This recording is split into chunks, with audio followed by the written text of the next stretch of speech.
तो उत्तर प्रदेश के संभल में हालात कुछ सामान्य हुए हैं, लेकिन पिछले दिनों हुई हिंसा की जांच में जो तथ्य सामने आ रहे हैं वो बेहद चौंकाने वाले हैं। इस मुद्दे पर जमकर सियासत हो रही है। आपको दिखाते हैं एक पूरी रिपोर्ट।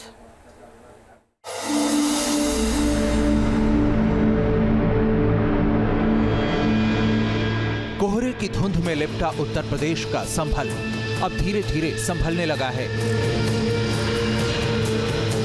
हालात सामान्य होते नजर आ रहे हैं। स्कूल कॉलेज खोल दिए गए हैं, हालांकि इंटरनेट सर्विस बंद है। जामा मस्जिद जाने वाले सभी रास्तों पर बैरिकेडिंग है और शहर में आरएएफ पुलिस फोर्स के साथ मार्च कर रही है। संभल हिंसा की आग तो थम चुकी है, लेकिन इससे जुड़े सवालों की तपिश तेज होती जा रही है। आखिर किसने सुलगाया संभल? संभल में क्यों और कैसे भड़की हिंसा?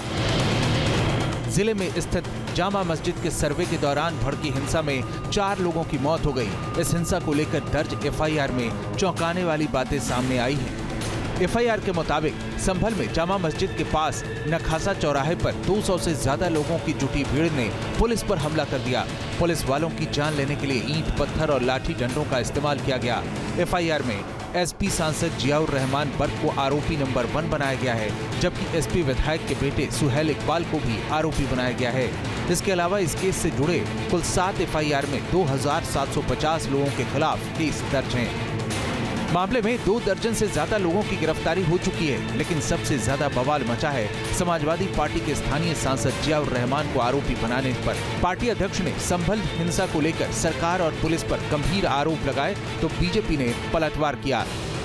तमाम हजारों लोगों को झूठे मुकदमे में फंसाया जा रहा है। वहाँ के सांसद, वहाँ के विधायक और उनके पुत्र पर झूठे मुकदमे लगाए रहे हैं। पूरी गलती है तो वो सरकार की है।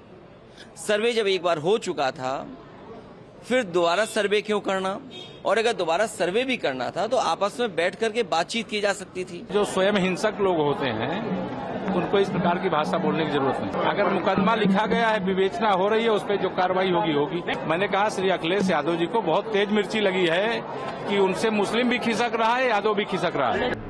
खबर आई कि लोकसभा में प्रतिपक्ष के नेता राहुल गांधी भी संभल का दौरा करना चाहते हैं। चाहे समाजवादी पार्टी हो या कांग्रेस, कई विपक्षी दल अपने प्रतिनिधि मंडल संभल भेजना चाहते हैं, लेकिन हिंसा पर गरमाती ऐसी सियासत को देखते हुए फिलहाल नेताओं को संभल जाने की इजाजत नहीं दी गई है।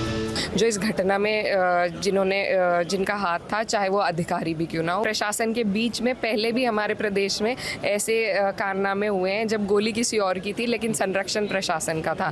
तो क्या पूरा मामला है और क्या किसका रोल रहा है, इस पर एक उचित कार्रवाई होनी चाहिए। देखिए, कुछ लोग सुनियोजित ढंग से सरकार को बदनाम करने के लिए जनता में अस्थिरता पैदा, प्रदेश को देश सब सर्वोत्तम प्रदेश बन रहा है योगी जी के नेतृत्व में, मोदी जी के नेतृत्व में देश है।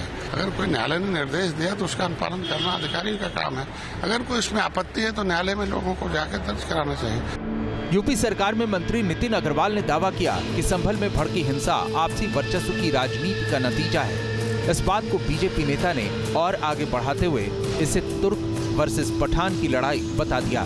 तुर्क और पठान, इनमें वर्चस्व की लड़ाई हमेशा से रही है और इसमें जो सपा के एक सांसद हैं उन्होंने भी भड़काने का काम किया है और इस आपसी वर्चस्व की लड़ाई में भी इस घटना को अंजाम दिया। जबकि पुलिस इस हिंसा में शामिल लोगों की पहचान ड्रोन फुटेज और वीडियो के जरिए कर रही है। अब इस हिंसा से जुड़े कई और सीसीटीवी फुटेज सामने आए हैं, जिनमें उपद्रवी पत्थरबाजी करते दिख रहे हैं। डीएम साहब ने लिखा है, अपने ऑर्डर में लिखा है, कुछ बाहर के लोग के यहाँ पे अशांति व्यवस्था का ध्यान रखते हुए कुछ लोग को रोकने के लिए पड़ोसी जनपद के लिए ऑर्डर किया है। अभी तक कोई लिखित आएगा तो हम उसका आगे विचार करेंगे। देखिए, संभल हिंसा की जांच का दायरा जैसे जैसे आगे बढ़ रहा है, वैसे वैसे बढ़ रही है इस पर होने वाली सियासत। Team news nation. और संभल से सीधा इस वक्त हमारे सहयोगी हिमांशु शर्मा हमारे साथ जुड़ चुके हैं। उन्हीं से इस पर और विस्तार से हम अपडेट लेते हैं। हिमांशु, सियासत पर तो बात करेंगे, लेकिन सबसे पहले बात करते हैं कि जिस तरह के चौंकाने वाले खुलासे हो रखे हैं वो हैरान कर रहे हैं, चौंका रहे हैं। हाँ बिल्कुल, देखिए इसमें कोई दो राय नहीं है, एक के बाद एक बड़े खुलासे हो रहे हैं और इसका मास्टरमाइंड कौन है इस पर अभी भी सवालिया निशान बना हुआ है। जिस तरह से 24 तारीख को संभल हिंसा के दंगों में दहका और तमाम यहाँ पर चीजें देखने को मिली, पुलिस पर प्रशासन की टीम पर पथराव देखने को मिला और उसके बाद जो शाही जामा मस्जिद है वहां पर पथराव हुआ और उसके बाद 12:30 बजे खातों से खबर आती है कि वहां पर भी जब पुलिस जाती है गश्त के लिए कि पथराव कर दिया गया है और महिलाएं भी छत पर खड़े होकर पत्थरबाजी कर रही हैं और उनको लेकर ये पहले से ही बता दिया गया था अगर पुलिस एक्शन लेती है तो आपको ऊपर से पथराव करना है ताकि जो उनके लोग हैं, जो अपने लोग हैं, उनको बचाया जा सके।